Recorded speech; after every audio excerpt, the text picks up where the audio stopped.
বিসমিল্লাহির রহমানির রহিম। আসসালামু আলাইকুম। আশা করি সবাই অনেক ভালো আছেন। আমারও সবাইকে অনেক স্বাগত আমার চ্যানেলে।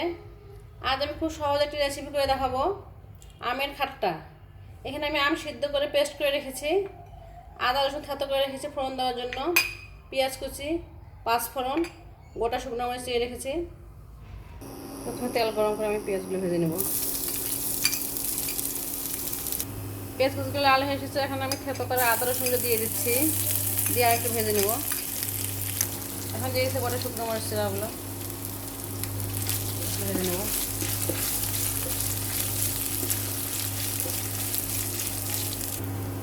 এখন পাঁচফোড়নগুলো দিয়ে দিচ্ছি।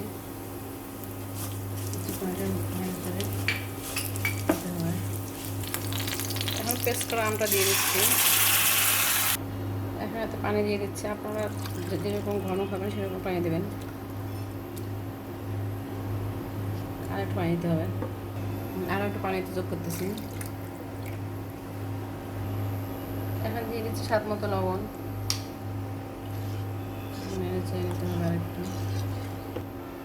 বয়েল না হওয়া পর্যন্ত নাড়তে থাকতে হবে। এটি খুবই উপকারী গরমের জন্য, এটা অবশ্যই বাসায় একবার হলে ট্রাই করবেন।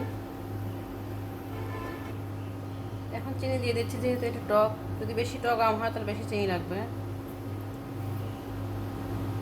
আপনার চিনিটা আপনাদের স্বাদ অনুযায়ী দিবেন।